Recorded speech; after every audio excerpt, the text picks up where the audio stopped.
ocasión, el Comité de Género de la Cooperativa Acoconchagua DRL se complace en presentarles a ustedes un tema de suma importancia para nuestra sociedad, como es la prevención de la tuberculosis. El Ministerio de Salud, a través del Programa Nacional de Tuberculosis y Enfermedades Respiratorias, para dar respuesta al modelo de atención integral en salud con enfoque familiar y comunitario, ha emitido los presentes lineamientos técnicos para su aplicación de forma transversal a través de las redes integradas e integrales de los servicios de salud que faciliten la búsqueda, diagnóstico y tratamiento de casos de tuberculosis y que pueden ser aplicados por todo prestador de servicios de salud, tanto públicos como privados.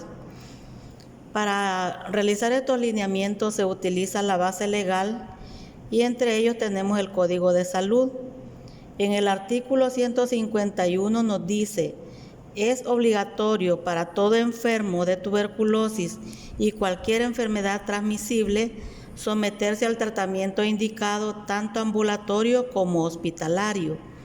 En el artículo 149 nos dice que para el control de la tuberculosis se dictarán las normas y se acordarán las acciones que en forma integrada tendrán por objeto la prevención de la enfermedad, diagnóstico, localización y el adecuado tratamiento. Estas normas y acciones serán obligatorias en todos los establecimientos de salud públicos y privados. ¿Pero qué es la tuberculosis? La Organización Mundial de la Salud define la tuberculosis como una enfermedad infectocontagiosa producida por el Mycobacterium tuberculosis, bacteria que casi siempre afecta a los pulmones. Se transmite de una persona a otra a través de gotas generadas en el aparato respiratorio de pacientes con enfermedad pulmonar activa.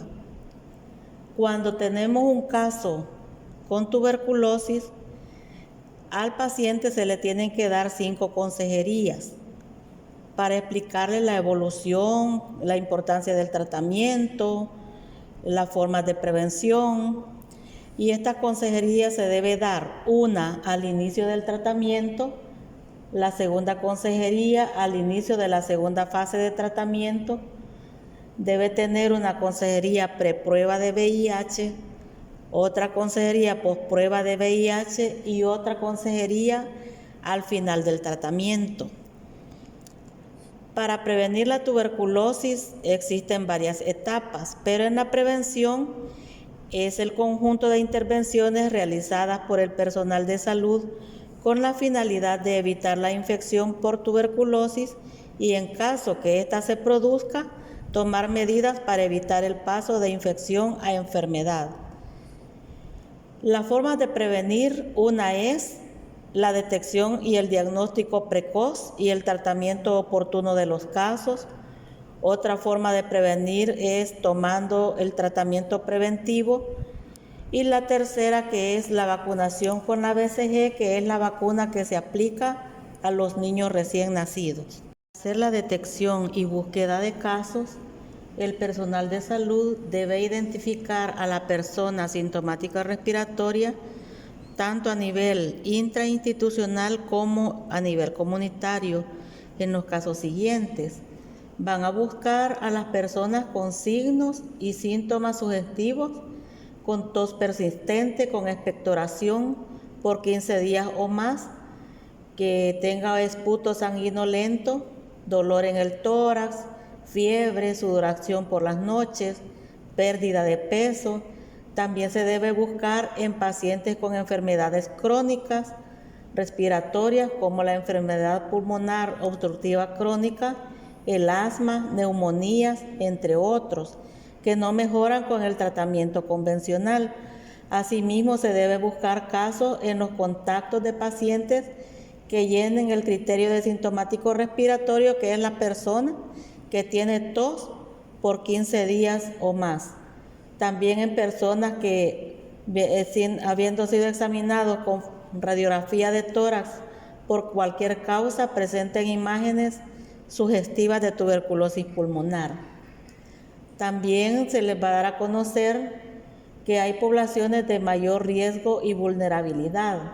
Se han considerado como poblaciones clave a mayor riesgo o vulnerabilidad a la tuberculosis a personas con vulnerabilidad social, por ejemplo, los migrantes, indigentes, alcohólicos, población indígena, población privada de libertad. Esto incluye las personas que están en las Bartolinas, en personas en sitios de congregación, personal de salud, población que tenga tuberculosis, resistencia a rifampicina o multidrogoresistentes y en riesgo de desarrollar farmacoresistencia. Asimismo, en población concentrada en grandes ciudades, personas inmunosuprimidas como personas con VIH, enfermedades crónicas, diabetes, enfermedades renales crónicas, hipertensión arterial y otro grupo vulnerable es la población infantil. La tuberculosis tiene varias clasificaciones. Una es la tuberculosis pulmonar con bacteriología positiva. En esta la confirmación se puede hacer por baciloscopía, por GeneXpert, que también se llama la prueba molecular, y por cultivo, ya sea por esputo o por lavado bronquial. La tuberculosis miliar se clasifica como pulmonar. También la otra clasificación es la tuberculosis pulmonar clínicamente diagnosticada, que es bacteriológicamente negativa. En esta, las personas tienen sintomatología clínica, hay hallazgos radiológicos en quien los resultados de baciloscopía o prueba molecular o cultivo o lavado bronquial son negativos y el médico considera iniciarle tratamiento completo y presenta mejoría clínica. También tenemos la tuberculosis extrapulmonar. Esta involucra otros órganos que no sea el pulmón, como la pleura, ganglios linfáticos, abdomen, tracto genitourinario, la piel, articulaciones, huesos, meninges, entre otros. Hay diferentes exámenes de diagnóstico para poder decir que es un caso de tuberculosis. Entre estos exámenes está la baciloscopía, la prueba molecular que también se llama GeneXpert, está una prueba que se llama adenosíndeaminasa, la prueba de tuberculina, puede hacerse a través de biopsias para prueba histológica, o sea, de tejidos, y también se puede hacer por medio de cultivos. Voy a hablar un poco acerca de la baciloscopía, que es el método que más se utiliza para diagnosticar tuberculosis. Para esto se debe solicitar a la persona 2 muestras de baciloscopía. La primera muestra se recolecta en el momento que el paciente va a consulta. La segunda muestra se debe recolectar en el día siguiente cuando el paciente se despierta. Para tener una buena calidad de muestra, se recomienda al paciente tomar aire profundamente por la boca, retener el aire en los pulmones por unos segundos, toser fuertemente para eliminar la flema, gargajo o esputo y depositar la flema en el envase. Y luego ese envase se le da al personal de salud para que lo lleve a examinarlo al laboratorio. En esta lámina podemos ver cómo se observan los bacilos cuando ya son examinados en laboratorio. Les voy a hablar también un poquito acerca de la prueba molecular. Esta prueba se indica en los siguientes casos: a pacientes con VIH con signos y síntomas sugestivos de tuberculosis, pacientes con tuberculosis pulmonar y sospecha de farmacoresistencia o que no negativizan al final del segundo o tercer mes de tratamiento, pacientes en retratamiento, pacientes privados de libertad, sospecha de tuberculosis extrapulmonar, en pacientes con diabetes, otros pacientes inmunosuprimidos con signos y síntomas sugestivos de tuberculosis, en los trabajadores de salud, contacto de pacientes con tuberculosis multidrogoresistente y también se indica en la población infantil con tuberculosis presuntiva. Obtener las muestras se puede hacer de diferentes formas. Una, por esputo espontáneo. Para la obtención del esputo por este medio se limita habitualmente a personas mayores de 10 años. Otra es por esputo inducido, que es muy utilizada en niños desde los 6 años de edad y a veces en menores.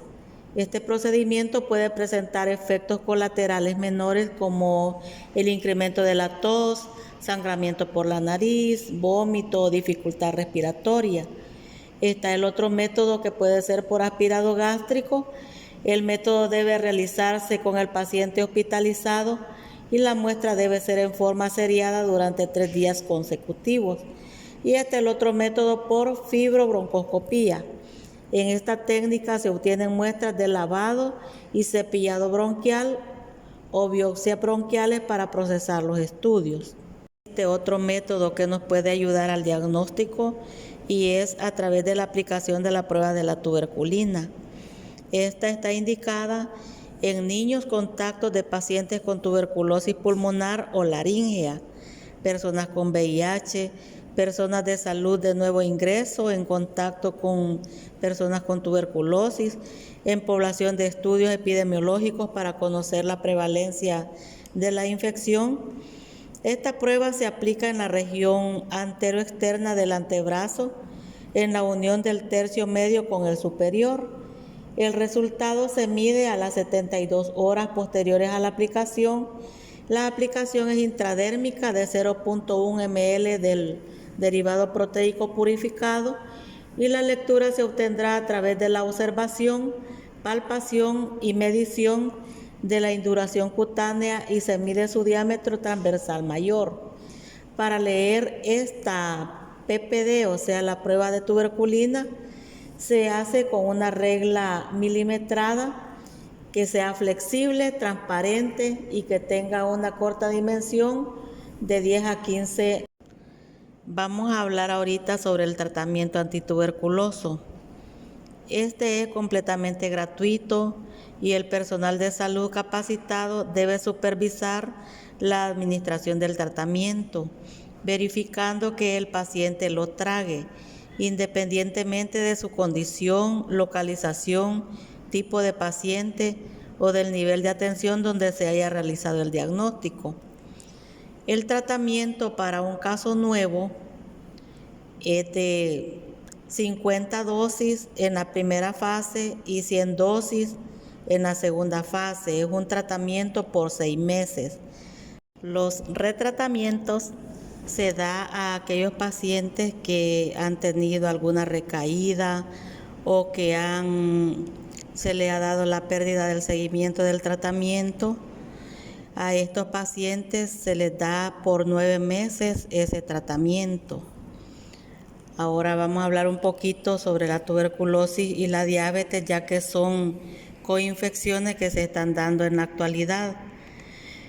Hay factores de riesgo para que alguien pueda pensar que puede tener tuberculosis y diabetes. Los factores de riesgo son las personas mayores de 45 años, personas con antecedentes familiares de diabetes en primer grado, ya sea padres o hermanos, sobrepeso u obesidad, antecedentes de partos macrosómicos o diabetes durante el embarazo, antecedentes de ovarios poliquísticos, hipertensión arterial o dislipidemias.